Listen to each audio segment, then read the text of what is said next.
The stuff you do now. And I'm getting ready to share us because we are live. We are live, Coach Bryant. We are live, Coach Bryant. Hey, everybody. Good evening. It's Wednesday. It's 9 o'clock on Wednesday, Eastern time, and it is time for Hits and Heels. I am Coach Terry Bryant. This is Coach Bryant, and today we're getting ready to talk flag football. So, as some of you may or may not know, I'm in the contest that is I'm in a contest where I am trying to win a $25,000 grant so that I can help to spearhead girls flag football here in the state of Kentucky. We are also hosting our very first girls flag camp on March the 22nd at Kentucky State University. It'll be from like 10:30. It's only like $32 if you get it before the week of the event. And then here in Parks and Rec are our friend I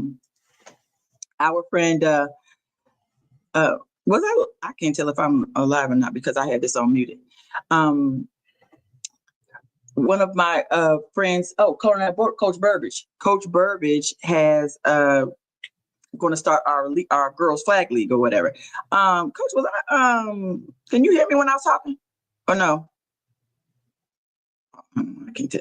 Anyway, we're going to bring Coach on. So today we have here we are right here. Coach, let's go ahead and just bring you on. Coach Jennifer Constuble of Alabama State. So Coach, can you hear us? Yep, you're all good. Okay, good. Okay, so welcome to Hits and Heels, Coach. I have been so excited ever since I heard that you got the job. I saw it online when they announced you and gave you your little jersey. It was just so cute, and and I was just excited because of the fact that Alabama State is the first D1. That's right. Yeah. Women's flag program in the nation. Yeah, so there's a lot of programs that have club situations or intramurals, but we are officially the very first Division I program that recognizes it as a varsity sport for the ladies. Awesome. That's awesome. So I have your bio when I posted everything, but go ahead and start with your story. How did you even get into this whole flag football space? You know, it's kind of funny. It actually originally started off because a 3-year-old really wanted to play football, and there was nothing in our community. 3-year-old being our son. We had an area where we were living, and there wasn't a lot going on in the neighborhoods. Kids were kind of just running around, and we said, our son wants to play football. What other sport out there really besides football can really bring a community together? So we made some contacts within the NFL realm. And back then in 2003, flag football with the NFL flag was just a grassroots program. It was just starting out. We decided this is the thing we needed to do and bring to the community. And we kind of just started with that. We started, when I say grassroots, we were filling the trunk of the car with flyers and going to every school within a 30-minute drive and just handing them out to kids, handing them out to teachers. And it was just received so well. Kids got, you feel a little extra special when you got that NFL jersey on and you're playing, football, right? It's like I said, there's nothing else besides football that really brings people, family, friends all together. And we kind of just rolled from that. So from 2003, we had a little over 100 kids. Our first season, by our third season, we had close to 500 kids that we were servicing in the high desert community of our area. And we just kind of expanded from there. After that, we were able to kind of focus more as our kids grew. My husband and I, we decided to kind of go into the 7-on-7 realm with the young men. Backtrack a little bit. 2005, I actually coached the very first girls flag football program in our region, and it was really just grabbing girls from the sidelines and saying, I see you here every week watching your brothers play. You're watching your cousins play. You're watching your neighbor, out there, and you're warming up with him. I know you want this, right? And they were just like, oh, we can do that. We can play. Like, that's allowed. And it went from 1 or 2 girls, and we just formed a team, and they brought their cousins and their friends and their neighbors. And, you win some games, you lose, but you literally learn some lessons. And, they really, really proved to themselves that they were capable of so much more than they even thought. So, like I said, growing through that NFL flag realm and then going off to coach, eventually coaching girls high school flag football. I started the first program at Eleanor Roosevelt in Eastvale, California. We grew from that program. Our second season, we went undefeated in league, got that undefeated title, which was really nice. Made Division I playoffs going into it. We didn't win out, but I will, graciously accept the loss. We lost to the number one team in the nation. So hats off to Olu for that. They phenomenal program. And it's really just started to open doors. I still do currently work with the Los Angeles Rams in the football development community. We do a lot of youth engagement stuff, reaching out to community outreach, setting up programs with kids who may not had an opportunity to play football and flag football, and just introducing them to the sport, giving them the opportunity to build a love of the game, and being able to do it from the youth level. And then now here at the collegiate level has definitely been a nice transition. Well, I guess how you doing? I'm Coach Brad, Cisco Brad, the hubby. Good. Okay, to see that far out to start what you're doing now, just based on the statement you said, I thought was an amazing statement when you said, I know you want to play, and you're out here all the time. And okay, to where you at now, did that vision pop in a little bit back then? And you just waited to the right time, or did it grow like a tree with roots? That's exactly what it is. I'm a strong believer that everything happens in God's time, and everything puts in the right place and place positions. So I think I was just put in positions throughout that timeline between 2003 and now to do what was needed for the people around me. I've always been a true believer of lead by example and leave things better than when you left it. So if I was able to instill in some girls along the way that you're more than capable, you're not just someone sitting on the sidelines cheering. And if you have this love and you have a passion and drive, don't let anyone ever tell you no. And I have 2 daughters of my own, and I've instilled that with them. They both play football. My older daughter, she's 18 now, and she actually started playing tackle football before she played flag football. So when Dad went to go sign her up for cheerleading, and she came back with a helmet, I said, "Well, this is what we're doing," because she said, "Yes, this is what we're doing." So I never tell you no, and that was always my focus.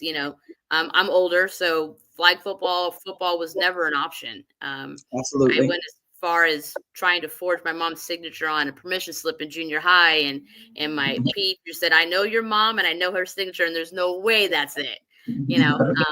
So I try to do other things, other sports, and I grew up definitely playing everything else, but I just wanted to give back to girls who always wanted to do something and be a part of this. And if I had that opportunity, and if I would have had that opportunity, I would have jumped on it. So it's really just giving back to everyone, something that I wish I was able to have done. Gotcha.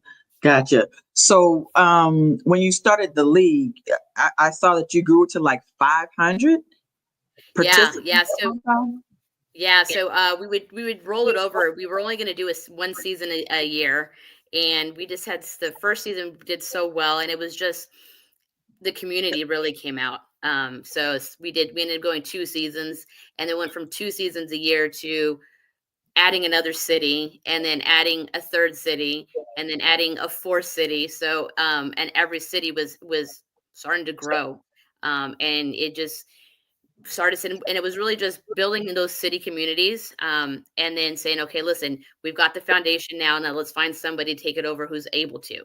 And we just building that platform and giving other people that are community members and really standouts in their community an opportunity to keep it growing. And that's really what it was, as we set the foundation, we provided what was needed, the necessary tools, and then he handed over. We weren't looking to be multimillionaires off of it. It was something that we wanted to do because it was needed. A lot of these communities need that one thing. If it's sports, if it's fine arts, it's something that draws the community together. And we were just lucky to find that with the flag football program. Wow. Well, I think that's fantastic. I mean, that's and again, I'm a listening and hear a person, and you said we a lot. Yeah. So I mean, you said that a lot, and that's pretty cool. You may be the face, but I love the we. Yeah, everything's always a team effort. I wouldn't be here with where I'm at now if it wasn't for the people I've had in my corner. That's from my family. It's from friends. It's from fellow coaches. Everything is we. I love I it. love it. That's good I stuff. love it. So I have a Gridiron Beauties on here, and they said hello, hey coach, and then my girl Stacy Ferguson is on here. Good evening. And Gridiron Beauties had a great point. They said flag football is a huge feeder system now, and girls or women are really competitive, and flag brings out talented players from volleyball, basketball, and soccer realms, and that's absolutely so true. So how hard was it to pull from the other sports? I was very fortunate. The high school that I'm at, we have such a large variety of athletes from different sports. And our first day of tryouts, I think we had 112 kids. Absolutely no problem having kids show up for tryouts. And it was really, and a lot of them, 90% of them never played football. They knew they loved football. They knew they grew up watching it.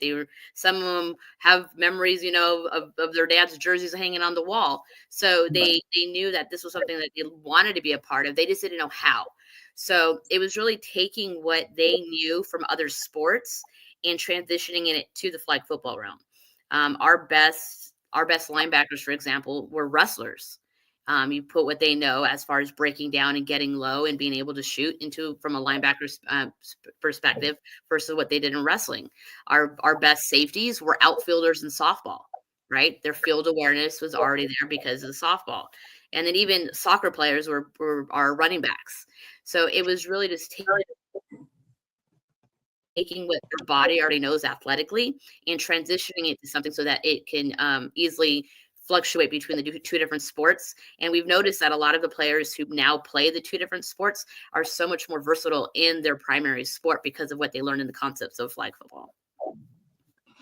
Okay, so when was the normal league for the high school? Like, what I guess what sports did they have to compete with?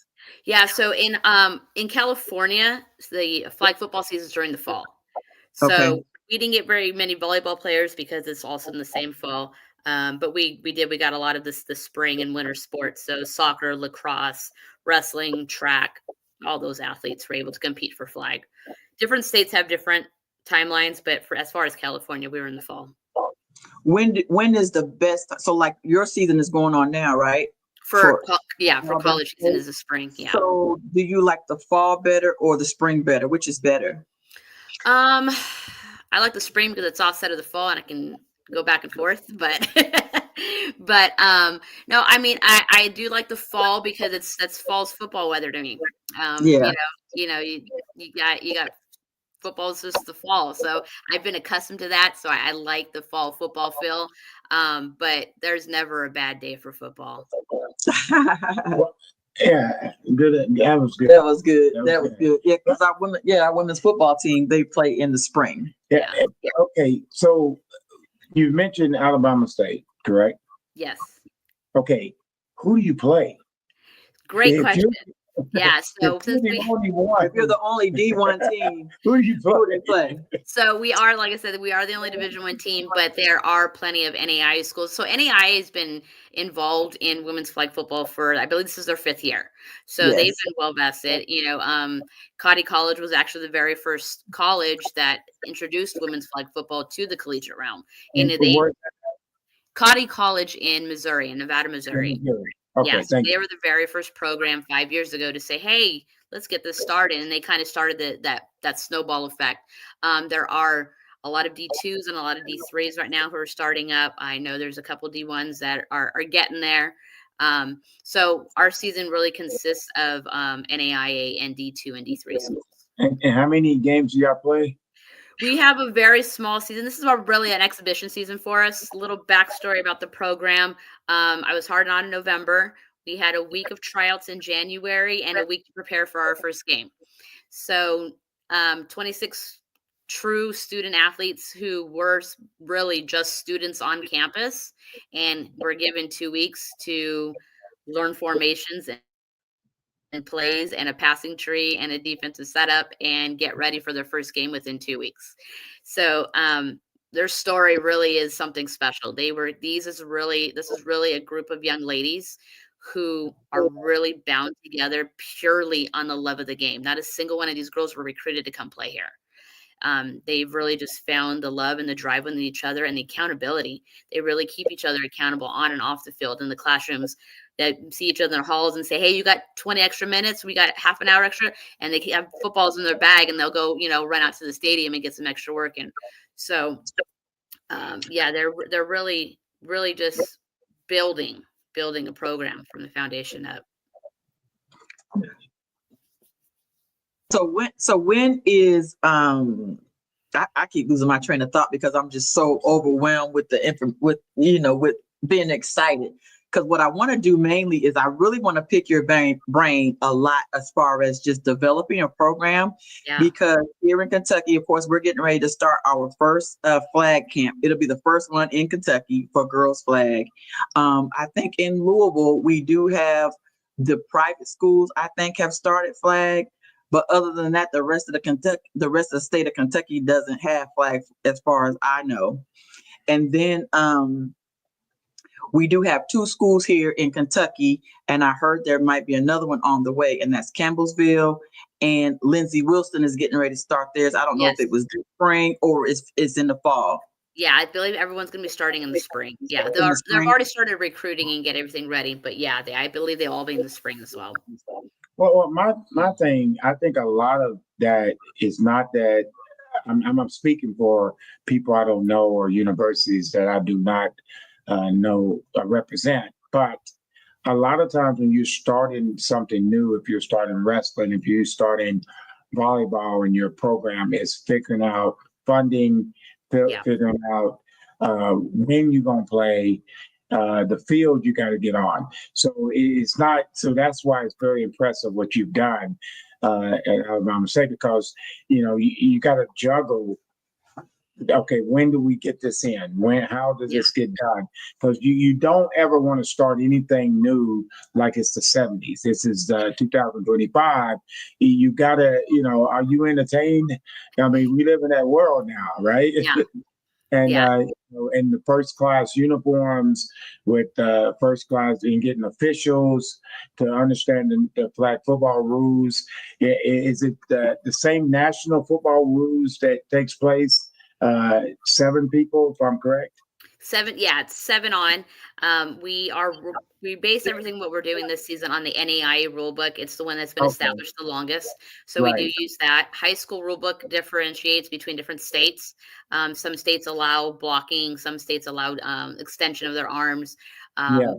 California, that isn't allowed. So, and then even the rush line. So in collegiate flag football, you can rush the quarterback from the 1 yard off the ball. In high school, most high schools, you have to be 7 yards back. So 7. I thought it was 3. Yeah, 7 yards in high school. In California, in high school, and in certain other states, it is 7. So I'm a true believer of, if you're going to play a sport in high school that you're trying to progress to play collegiately, you should be playing by the same standard. So I think ideally the rule book's going to get there. There's so many different types and styles. You can play 5-on-5, you can play 7-on-7. USA football is different than NFL flag football. So different rule books, but I do believe most schools are going to stick to that NAIA rule book. As we grow and progress, because it has already been such a phenomenal standard that's already been set. So what's the difference between the NAIA rule book and the USA rules versus the NFL flag rules? So NFL flag rules are very similar to USA football. There's the very subtle differences because NFL flag is more geared towards youth play, versus USA football is more national play. So you have to, correlate your rule book with, say, how they play in Mexico or how they play in Italy and stuff like that. So that's how the rule books are differentiating. And as far as NAIA, it's more of a here in the States kind of thing that the coaches have gotten together from other NAIA colleges and really kind of built that rule book from what they've learned and progressed from gameplay. Okay. Well, another question. It sounds like we're on CNN. and most of all of our questions, they're not wrote down. Yeah, I told her I didn't have a script. Yeah, So that's why These are the best ones. Just straight conversation. Yeah, I'm just why I'm slow. Okay, why is it that big of a deal? I mean, 7 yards and 1 yard is a big difference. Huge difference. Okay, is it safety or what is that? That's a big deal. 7 yards is a long ways. 7 yards is long. So, for example, in high school in California, it's 7 yards off the ball. A center running back cannot block. So, and a quarterback can only run once per series. So, unless there's 2 rushes, and then if there's a 2 people rushing the quarterback, then they can run as many times as necessary. So, it just allows. Again, you got to think high school. It's very new, so the 7 yard rule allows for more of an opportunity to get the playoff, right? Versus for that 1 yard off the ball. Now, if you're in collegiate, when you're 1 yard off the ball, the center can step up and block. You can have you can let the center block and release. Running back can come down and set a block. So you still have that protection right up front at the line of scrimmage. But it allows the high school kids to still learn the game and build towards getting to that point. Right, because I played flag football when I got done playing, and we actually played in the Nationals in Dallas, Texas. It was so hot. It was so, and that's why I understand the 7 yards, because you know even in 7-on-7 is 1,001, 1,002, 1,003. And 7 yards off the ball, I can run 2 cuts as a receiver. I mean, see, another example of holding defensive people back. That's all I'm saying. Yeah. We took a lot of advantage of our short game with the 7 yard rush. So, well, I love it. Okay, so we don't have 14 states are sanctioned. Correct. Are we still at 14 I think states? we're getting to 16, but I believe 14. Correct. Yeah. 14 states are sanctioned. What? Okay. Down with me. I think they all will be eventually. Yeah, okay. Now, walk me through the difficult parts that we really have to pay attention to when you're creating a league. What were the hardest parts that maybe it's hard to kind of navigate, that people you probably need to hold my hand on, as far as making sure I'm detailed in these areas? Do you have any of those? As far as creating a league, like within a youth realm, it's really just making sure you have the community support. You want to be able to we bounced off of Parks and Recs a lot. We wanted to make sure that they were involved in a lot of the stuff we were doing. We did a lot of free events within the community just to gain interest and stuff like that. Because when new things pop up, people are kind of apprehensive, like, is this really something that we want to get involved in? Is this going to cost me an arm and a leg to get my kids involved in? That's another huge part of it.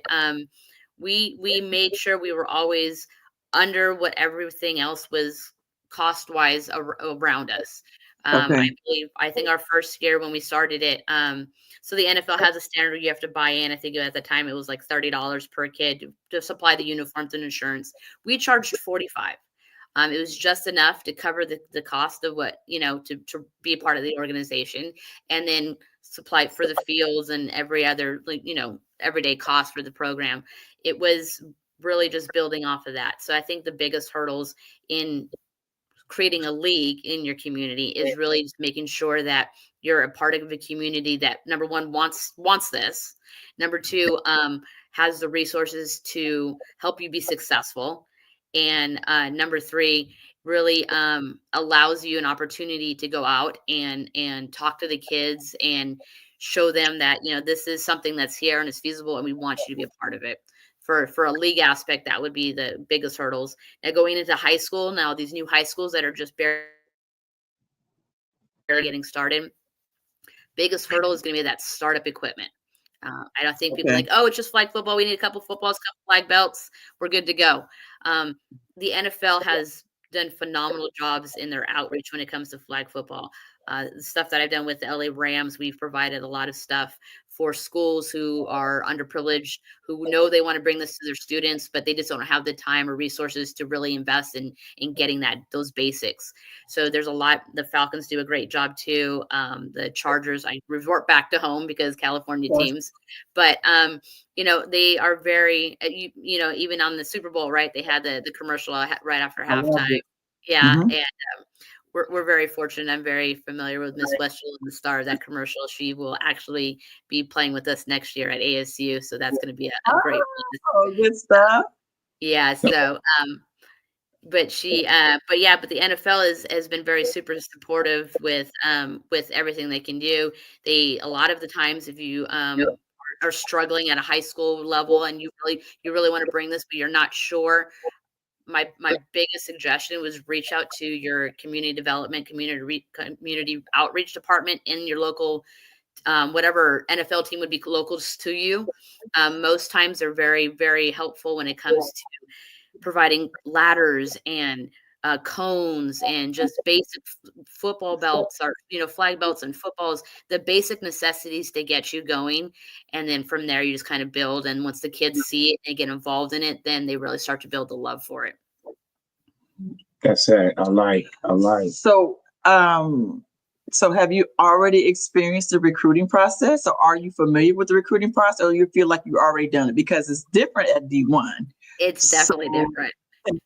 Definitely different. About the recruiting process. The recruiting process has been interesting. So I'll tell you right out the gates, I am very particular on the players that I recruit. This is, okay. You have a look. So I have a standard. Okay, a standard. Standard number one is, and I'll tell this to my girls until they're 90, and they're probably going to get tired of hearing it. They hear it when they're recruiting, they hear it in high school, and they hear it in junior high. What you do for the next 4 years at the institution you choose to be at needs to be something that puts you in a position to succeed for the next 40. So if you're coming to this school to play flag football, you're coming for the wrong reason. You need to make sure that you're coming here and you know exactly what major you're going to be successful in. You're going to need to know exactly what standard in your education that you're planning to meet.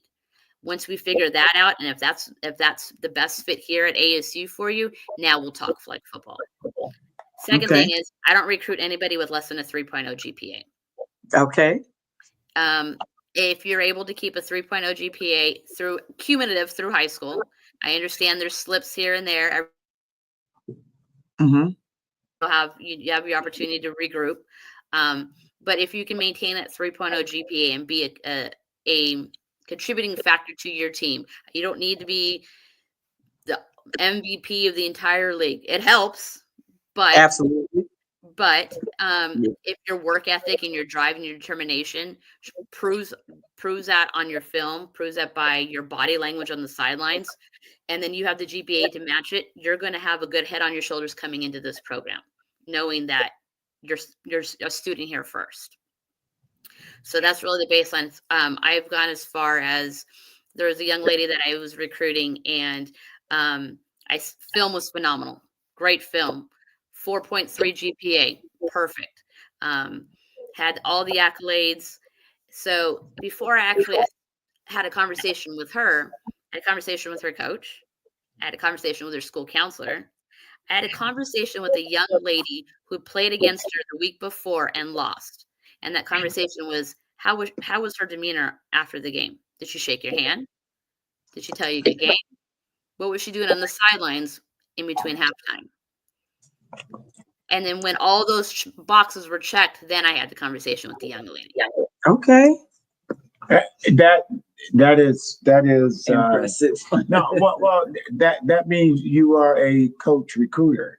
It's where you're going to coach them to be successful in life, because Nick Saban, going to football wise, that's what he does. He watches you. He used to say a kid intercepts a pass. I know we do that. Yes. Everybody's good when everything's going right. Yeah. What's your character when things are going wrong? When things are when things are going wrong. So everybody that's listening to this is where you want your baby to go, because I mean, a lot of coaches coach for themselves. Yeah. And I just met you right now, and what you're saying and what you live by is a character thing. And that's what basically what you're saying is a person's character when nobody's, like I say all the time, when nobody's watching you. Do the right thing when no one's looking. Absolutely. And like I said, it's definitely when I say body language, if I'm watching film and your coach pulled you off the field. So for example, I was watching film on a young lady and you get the whole view of the whole huddle camera. So you see what's going on the sidelines and they were winning. So coach pulled her off, you don't need to be on the field anymore. And she grabbed water bottles and making sure kids had water. Right. I noticed those things. That's the character. That's the work ethic that you need because you weren't playing anymore, but you were being supportive and making sure everyone else who was around you you were clapping on the sidelines, you're cheering, you're the first one in line shaking the opponent's hand. That's what I need to see because that's the work ethic. That's the drive. That's the passion for the game. And that's the commitment to your teammates that you're going to be the best person for them. Right. That's good stuff. I mean, you're building, like you said, is beyond the 4 years. And and a lot of times, as long as we've been coaching, my favorite saying is right now we coach tackle football middle school, and I'm the head coach, and she's my assistant head coach, and we tell them all the time we're not coaching you for middle school, right? We're coaching you for high school, and then the high school coach needs to coach you for college. The college coach needs to get you ready for life. Yes, exactly. And that's the way it's done. So that's a great statement, and I hope people heard that. That was fantastic. Yeah, I hope they heard that too. Hey, Natola Hawthorne. Natola Hawthorne is in case people show up. Yeah, who she is. For anybody that's watching, I don't know. Okay, let me take this. I got her name on there. So Natola Hawthorne is an official for football and baseball. Okay. An official. So I always ask my girl. Never make her an umpire. An umpire and an official. Thank you. Yes. She for those that if you're just now coming in, we are having a conversation with Coach Jennifer Constuble, and she is the first D1 flag football coach in the nation, and she's at an HBCU, Alabama State. Girl, how in the world did you go from California to Montgomery, Alabama? Hold up, before you answer that, tell me my 49ers helping out on this flag football thing. You know what? They do a great job up north with what everything they're doing, but I am not the 49er fan you should be asking. That would be my husband. So I heard you mention that other California team, so I ain't gonna bring that one up. Yeah. No, but the Niners they have started a really good initiative up north, and they're really driving the flag football world and just the youth football realm in general. So every NFL team is really starting to pick up the pace. Well, I feel good about that. Now, go ahead and answer their question again. Well, our son plays football. He's a starting safety for the University of Kentucky, and my husband is also a former player at the University of Kentucky. And our son has a teammate whose mom coaches football in Atlanta. Okay. And so I was so intrigued by the fact that she said that the owner of the Falcons funded the whole state of Georgia for flag football. Yeah. And then I believe the Panthers funded the whole state of North Carolina. Yeah, and the Browns have been on it. The Browns have been doing a phenomenal job making sure everyone out in that area really well taken care of. That's what I said when the Saints are really picking up the pace too. So the NFL is really seeing the push. I know, just for example, statistically in 2022-23 school year, there was 105% increase in young ladies playing flag football. Jump forward to this last school year is 173% increase. So the growth is beyond there. So seeing that they're starting to see, this is really something we need to invest. We've invested so much in the boys. Now it's time to get the girls their turn. Right. It's another avenue. I mean, instead of you having one area, it's another avenue because the volleyball is picked up, girls volleyball is picked up, ladies fast pitch softball, which is two of the same thing. But anyway, fast pitch. Softball is picked up. Now you got flag football, and that is very, it's opening it up where ladies can do more than just one thing, and that's basketball. So I love that in soccer. So now you got choices, and that's what makes it pretty cool to me. Yeah, To make it absolutely. cool. Gridiron Beauties has a great question. How will NIL affect recruiting going forward into NCAA pathways? That's a great question. We're kind of barely getting to the stepping stones of that right now. Being the only Division I program, and NCAA hasn't officially announced it as an emerging sport. They have elected to put it on the ballot for the next vote. So, fingers crossed, everything goes well into that meeting. But NIL is still something that's being built up. The players on our team now have already started to incorporate things with. They have certain things with like Influxor, for example. Influxor does NIL type of things for, player merchandise and stuff like that. So a lot of our flag girls have already jumped on that bandwagon and starting to get that notoriety done. There are, being the first Division I program, it allows us some opportunities as well. And a lot of the girls are starting to get that notice. So opportunities are starting to come up where they're able to be involved in that. But as of right now, without that initial emerging status, the NIL world, as well as kind of the world of flag football collegiately, is kind of the wild, wild west for us this season. But we're looking forward to really making sure that NIL is starting to really take off in the right direction for them. Okay. Well, I guess my next question for you is, do you think the NCAA is waiting to see how many schools pick up the flag football for girls before they step in? Because, that's in my lifetime, that's them. Yeah. They're just waiting. You can't answer for them, but I'm just saying for your personal opinion. In my opinion, and from what I've noticed as far as the degree of change, the fluctuation to change. So initially, I know NCAA was planning on deciding this or putting it to a vote in previous meetings, and they kind of put it on the back burner because there was still so much going on in women's athletic sports and stuff. So seeing that a lot of these colleges are jumping on board, and they're jumping on board very quickly, I think it's making NCAA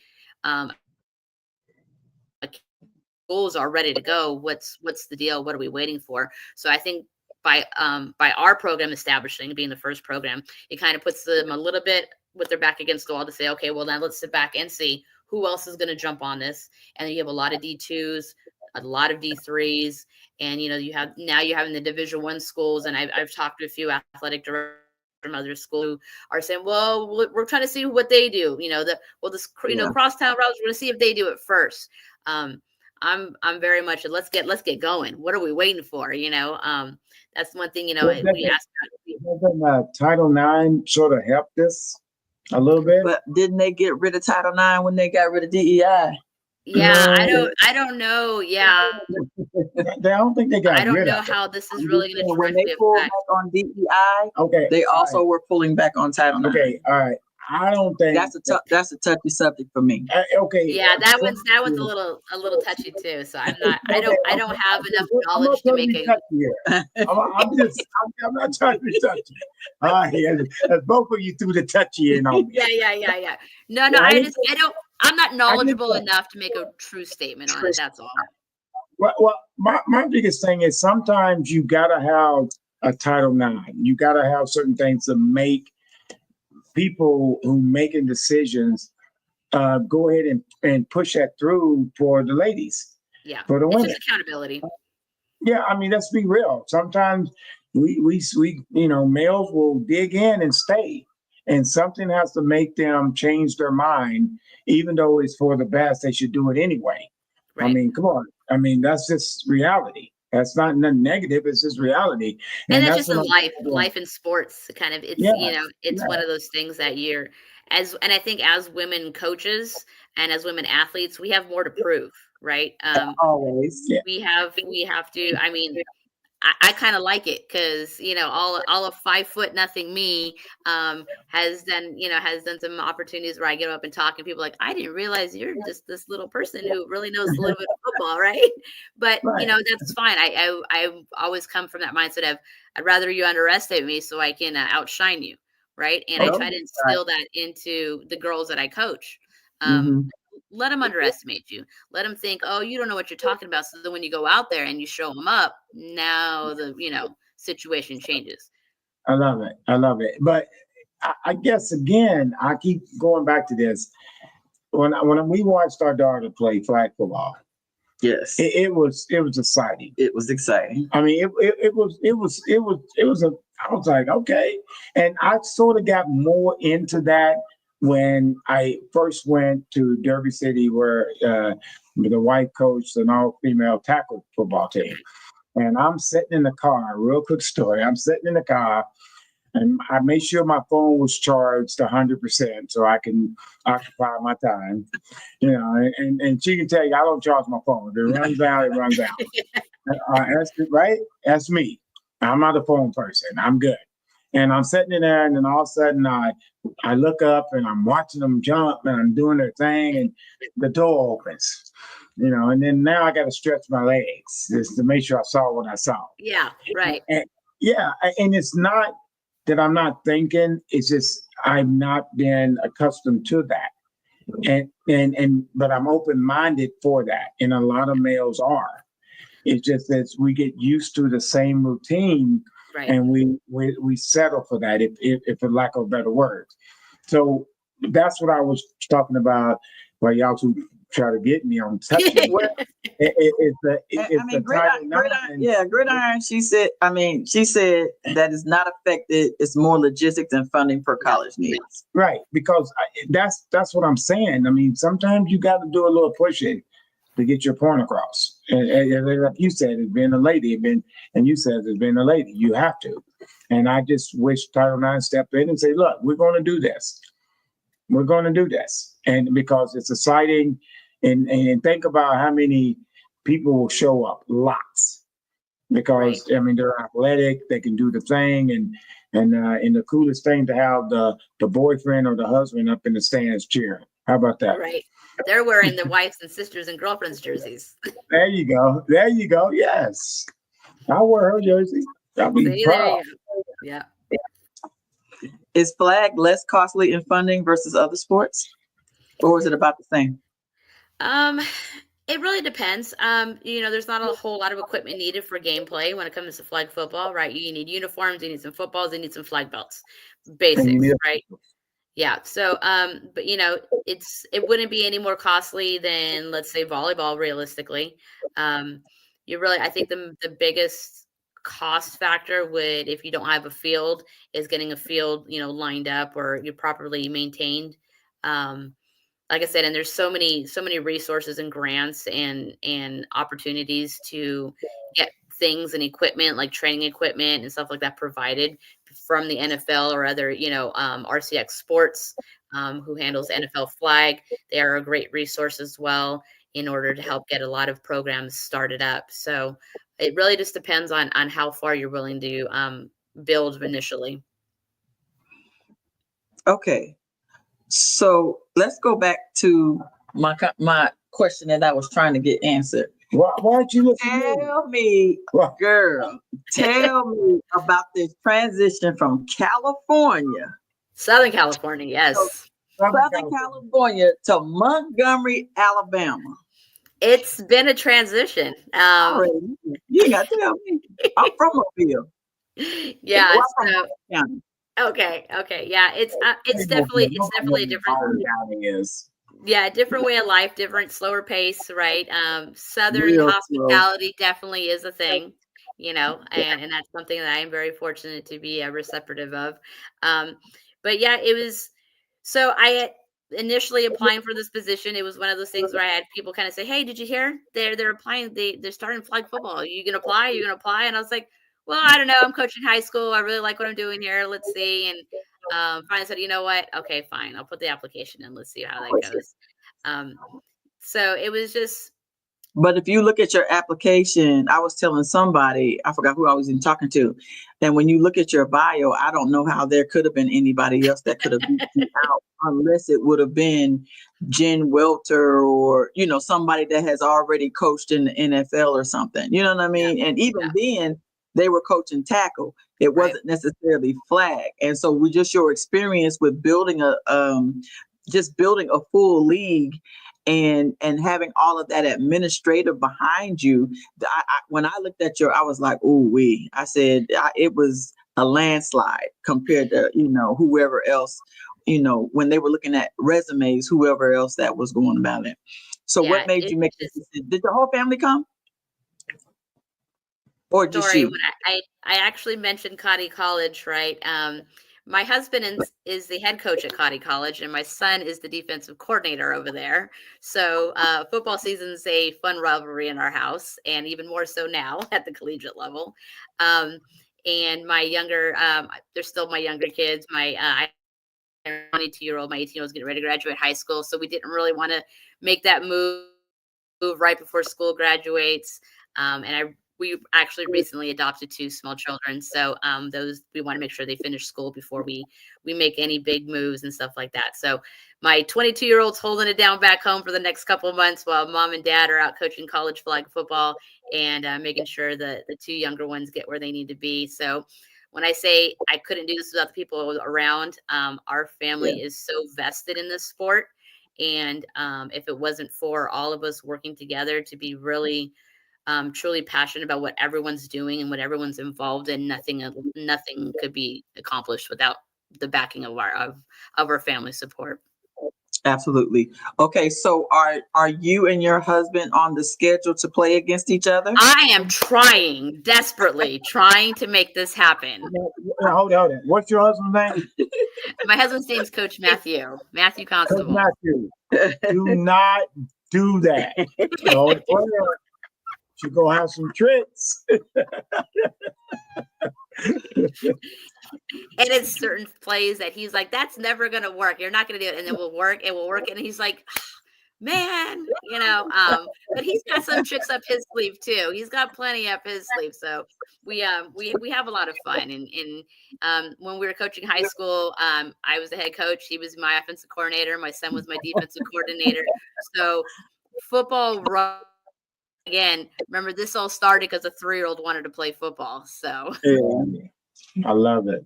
Oh my goodness, how fun is that? All I know is Coach Matthew, don't do it. She got tricks. I'm telling you. Gridiron Views. We have fun. We have fun in the recruiting aspect too. He'll say, "Hey, so you got any good recruits coming?" I say, "Yeah, I'm not telling you though." So okay, so at our camp that we're having on March the 22nd, we just have it open for ages 6 through 22. Okay. Well, I have a couple of players on my women's tackle team that never played college ball. Are they eligible to come and fill out a questionnaire at your school? Because they want to play. Yes, actually they are. We actually played another school recently who had someone, I believe, was 26 on their team. Because, if you have eligibility, why not?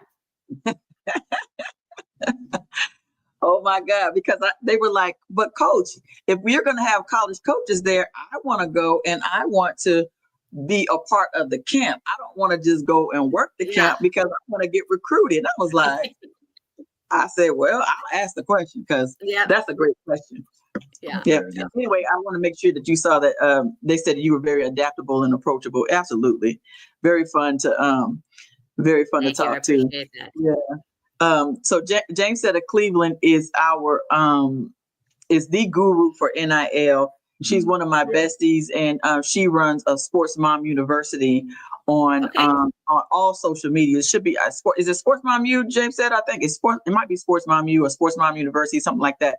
On all of and she's absolutely dope and probably somebody that you need to talk to because I guarantee she's got a list of mothers or families that have girls that are interested in flag because we've been talking about flag for years now and so it's just now coming new. So we'll make sure and she has her own podcast too, and I guarantee I'm gonna connect you because she has a conversation. Matter of fact, she has a one on, I think it's Tuesdays, called Conversations with Coaches. There you Absolutely go. Phenomenal. So I'll make sure y'all get connected so that you can come on her podcast and do the Conversations with Coaches, okay? Absolutely. Sounds good. Thanks, James Setter, for being on. So, that's it. Sports Mom Sports Mom U on all There we platforms. go. Yeah, there we go. Thank you. But anyway, so, oh my God. So I have another question. go ahead. Okay. So if you and your husband play, Oh my God. Yes. so what's going to be the stakes? So, I mean, Oh, it's that's a gotta good be- question. Yeah, it's got. Y'all not just gonna play, shake hands, and walk off. No, So- absolutely not. Never. A lot of trash talking the week before. That's guaranteed. Hiding play calls, that's another guarantee. So because we run very similar things, right? Yeah.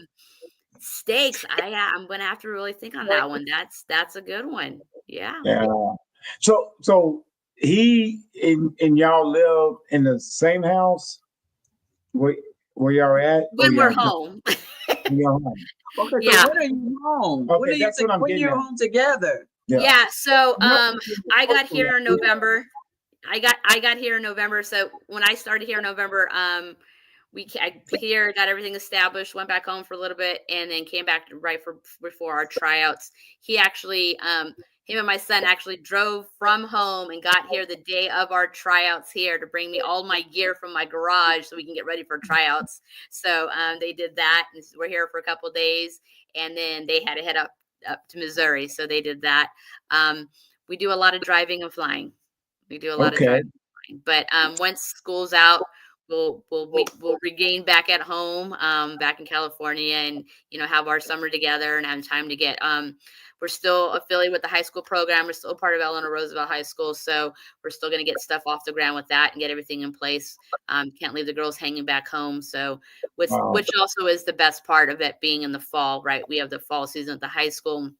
It allows me an opportunity to take that time to recruit and go around and visit, still be able to be, an active member of the high school program, still be able to do what I do with the LA Rams and be a community member with that.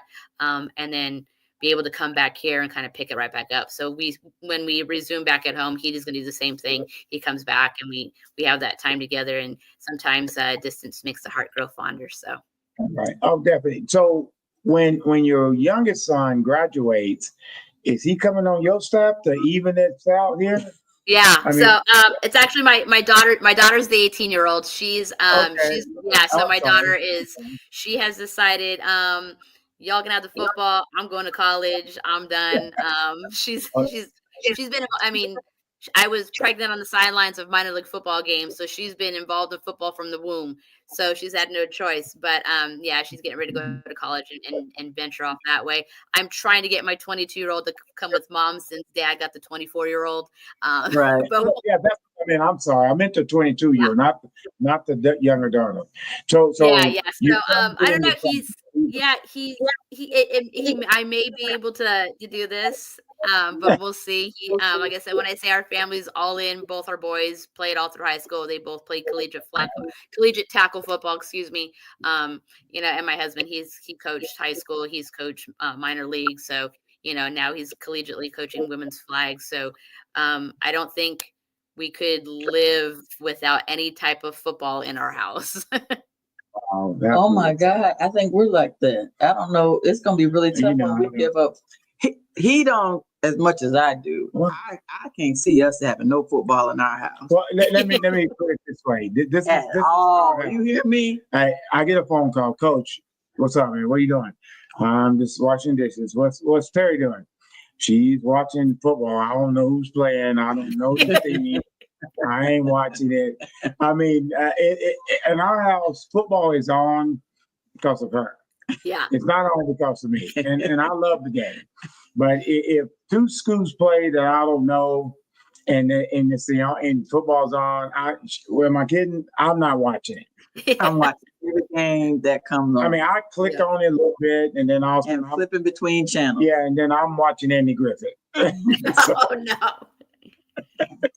not the Andy Griffith. Oh yeah, that's my show. My God. That's my show. So my Uncle Dale is on. He said, "What's up, nephew, niece?" And my Uncle Dale played football at Alabama State. Okay. Back in the day. Nice to see you, Dale. Hopkins, Yeah. Von Little. Yeah, He played at Alabama State. He's a Yeah. principal here. My auntie Shirley, my cousin Sam is usually on here. He graduated from Alabama State as well. So again, I'm from Baldwin County, so a lot of my family went to Alabama State. The alumni with support has been so phenomenal. Our first game we played against Huntington, and we didn't come out victorious on the scoreboard, but that sideline, the stands, our visitor stands were completely packed. We had so many alumni. We had people driving up from Georgia and from other states saying, "Hey, listen, we just had to be here for this." Didn't even have a kid on the team, didn't have any affiliation other than the fact that they were alumni. So that's one thing I will definitely give a solid, pride with ASU is the community and the alumni support has been phenomenal. I love it. Outstanding. And there's nothing like, like I said, just having just great. I mean, even at the middle school level, at any level, if your administration doesn't have your back, it's very difficult. It just doesn't work. It's very difficult. Yeah. And if you feel like you got to walk on eggshells or something of that nature, it doesn't work. Yeah. In which people got to understand, football brings everybody. Yes. Because it's a outdoor get together. It really is. Even if you don't even really pay attention to the game, you paying to get in. Yeah. And with that said, that you're gathering your friends. Are you going to the game? Are you going to the game? And football's a little bit different than baseball and basketball. It's amazing sport of gathering people. And that's why we treat flag football, even at the high school level, we treat it just like regular football, right?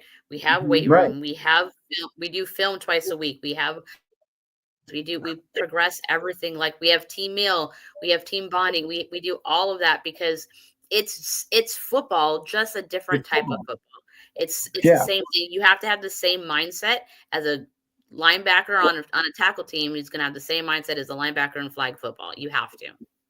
You have to. Absolutely. Yeah, I love it. Absolutely. Gridiron Goody must be getting ready to go. So continued success, Coach Jen Ramshow. So Gridiron Beauties has a platform where they do a lot of flag football and also tackle football, all the different divisions. I coach in the WFA, but there's also the WNFA and a couple other leagues I hope that you're familiar with. And then then now also girls flags and Gridiron Beauties is if you're on Facebook, you are on Facebook because we're friends. That would be a great place to kind of connect with. That she does a great job of doing everything all women's football. Perfect. Yeah, I love that. Well, we're rounding it up. We're almost at an hour. I want to be. I'm kind of like James said. I want to be respectful of your time, and I don't want to hold you too long. But so since you've been doing all this, how many podcasts have you done? Podcast officially, you are my first. Oh, how cool is that? Oh, well, since this is your first platform, what is something that you've been wanting maybe to say publicly that you've never had an opportunity to say because you haven't had this type of a platform? And I mean, like I said, I've had interviews and other stuff like this, but being able to have a one-on-one conversation like this has been really fun, and not scripted out and stuff like that. It's a genuine opportunity to really just talk football. So I appreciate that. I think the one thing that I would love people to know, not necessarily about me, but about flag football and the journey that has come so far, is a lot of people see it as, oh, look, this is it took off out of nowhere. It hasn't. It's been a struggle for years, and it's been a struggle for people to really recognize this as something that's not just an extended version of Powder Puff. This isn't just a bunch of girls running around with jerseys trying to be cute. These are girls who are really, truly passionate about a game, and they really deserve the attention and the respect that they give the sport, and they need to reciprocate it back to them. If it wasn't for those grassroots programs like back in 2003 that were even thought of from the NFL flag community, nothing would have rolled over. So to me, this has been a long time coming to get to this point. And a lot of people, they see the finished product or that finish line so close, and they figure, oh, look at a bunch of girls, they decided to play flag football. That just came out of nowhere, and it really hasn't. And it's been those trailblazers like Jen Welter, for example. She's been a pivotal tool in it, and I have been fortunate, to be very acquainted with her, and she's been a very huge support service. And then you have, you've got coaches like Amber Clark over at St. Mary's, who not only coaches women's collegiate flag football, she's also on the U.S. national team, and it's those women and it's those people who have been vested in it for so long, have been the unsung heroes of what have put me in a position to have earned an opportunity to do this. Well, see, I'm as you can tell, I'm very mind-sided on certain things. I get very irritated because powder football, the word powder football is not what I've seen in the last 20 years. That word needs to go away. Because I've seen plenty of broken noses and concussions come out of powder puff. So the 70s powder puff football people, stop. It's not. Yeah. I mean, if you want to see some ladies battle and yell at officials about, I called it, I was in bounds, it wasn't like, okay, it's not that. These are very competitive athletes, and that's not put a gender on them. Athletes who's competing at a high level. And I said this once before, and I'll say it again for the third time. If you got that near you, go watch it. It is very entertaining. It is very entertaining, football-wise. The crossing routes, the big plays, the slapping of the hand when they pull in for the flag when they're not supposed to. I mean, the whole pulling the flag and flinging it 5 yards, make them go get it. There you go, make them go get it to slow it down. Oh yeah.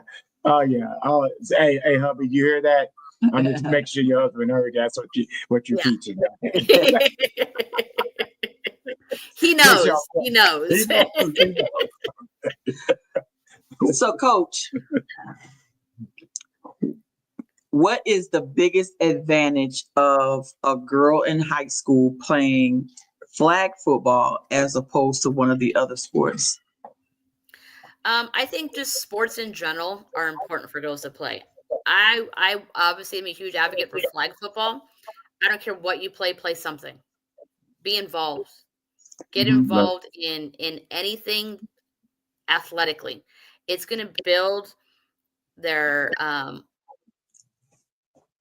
work ethic, number one. It's going to build their opportunity to have great teamwork and camaraderie with other people, but it builds their self-confidence. It builds more pride in themselves because they're learning something, they're being a part of something, and they're doing it with girls that are like-minded.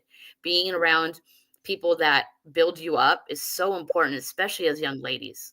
You have to have that sisterhood, and it doesn't matter what sport you play. Please just be a part of something. Obviously, like I said, flag football is where my heart sets because it's always that sport that girls were always told no. Now you're an opportunity in life where they're saying, yes, let's go, get there. You can do this. Show them you can do this.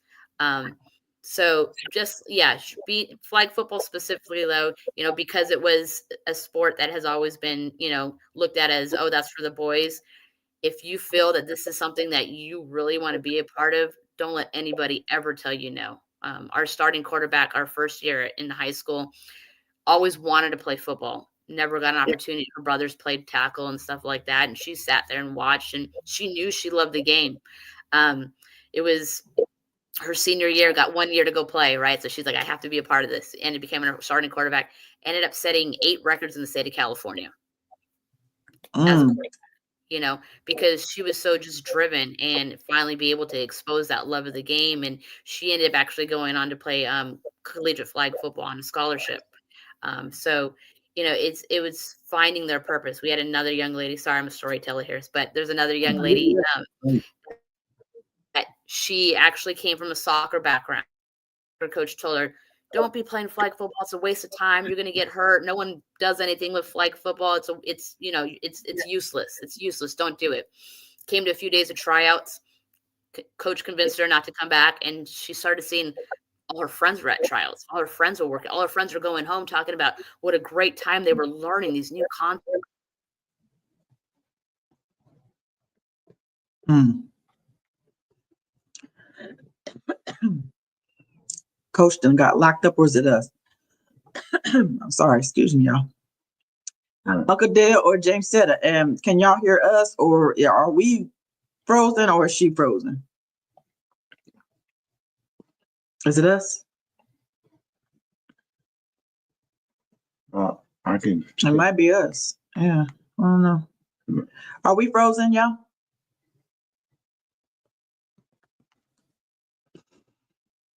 They don't respond. She is frozen. Okay, gotcha. So, Jen Welker is super good at creating opportunities for women in football. Yes, and Angelica Grayson is a huge proponent for women's football as well. Yeah, all of them are up at the combine right now this week. I asked her to come back on. Oh, I will. Hopefully, she'll come back on. Please come back on. Well, hopefully she'll come back on. We'll see. And that way we do proper. Yeah. Okay. Thanks, James Setta. But yeah, they should be up at the all those people are at the combine. So the combine is this week. Yeah, it's coming up this week. Yeah. Yeah. Right. I mean, I got baseball. Yeah, and then they got the women. So they got a lot of women's stuff up there, and they got like a women's panel and stuff like that up there. Right. And they're gonna have some. What do you say? They're having different booth of academics as well. Oh, that's for our clinic. I'm talking about the combine up in Indianapolis. The NFL combine. The NFL combine. Yeah, the people that Jane Setta just talked about, all of them are going to be up at the combine. Okay. There's like a women's panel, a women's NFL panel. It was about 30 or 40 women that looked like about 30 women that got chosen to be on the panel to I guess be into have an opportunity to get a job in the NFL. And I thought that was pretty cool.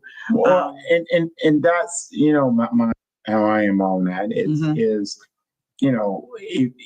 it doesn't matter. I mean, it's sort of like the same thing I've said many times. What's wrong? Oh, she popped on. She popped right back off. I said many times, when you first started coaching, hey, she's back. Yeah. And when you first started coaching, I had to remind people you wasn't the team mom. Yeah. I said, she coaches. She's a coach. Yeah, I remember coming through one of the line at the end of the game, and two of the coaches was like, "Oh, you should think about coaching. I can hear you on the sideline." I said, "I was coaching. That's why you could hear me on the sideline." Yeah, well, I'm actually good at walk off. I always do this at the end, and she shakes her head. And you and your husband and your sons and your daughter and her acolytes in going to college, but please keep the faith and keep doing what you're doing, because someone has to start it, and someone's got to do the trials and tribulation. Now, you understand that somebody else gonna get all this credit 10 years from now, right? At the end of the day, if no one ever remembers my name, but they remember those kids who built something and created something for themselves, I'm okay with it. There you go. Well, I mean this. I'm very honored to meet you and to talk to you and to hear your story and to hear what you're doing and keep doing what you're doing. I mean that. Only one last thing. Go Niners. Oh, okay. Boy. This is what I leave, but thank you. It's very nice meeting you. You as well. Thank you so much. Right. Thanks, babe. Yeah, babe. So we're wrapping it up. We're about done. Oh, the women in football event is in Indy this week. One day I'll be there. Yeah, I'll be there one day. I probably won't do anything until after Ty is done with football and everything. Because right now, as long as he's still involved with something, I'm not getting ready to try to start another adventure as far as coach. I don't even want to be a high school coach. You'll get there one day. I like middle school. I don't even want to be a high school coach. Dealing with the parents. Nope. That's every year. That was my first thing when we had a parent meeting. So I was like, there's 3 things I'll never talk to you as parents about: your kids' playing time, your kids' equipment, and your kid's game time. If you don't know your kid's game time, that's your fault because you weren't involved in your kid's schedule. Your kid's equipment is your kid's job. You shouldn't have to come drop it off at the gate. And your kid's playing time, your kid knows why they are not playing. Oh my goodness, that's tough. So when we came in, we had to create a culture where the parents weren't yelling at the officials, and we're like, no, we don't do that. We don't do that here. I don't know what y'all used to doing someplace else, but no, y'all understand that could make or break calls for us when you're being abusive and negative towards the officials and the rest, and it's a mess. Okay, so how many times have you felt? Because I felt this. How many times have you felt like you've gotten calls against you because you was a female and they didn't want you beating a male coach? Can I count them? Yeah, I think that's just for example, I've had a oh yeah, 100%. Yeah. Yes.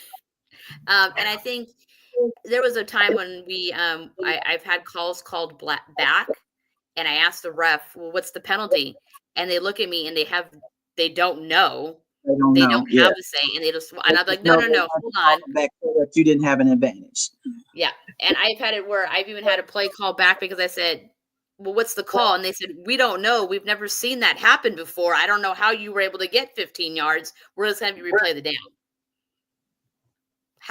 What? And then it takes. So you don't know your rule book?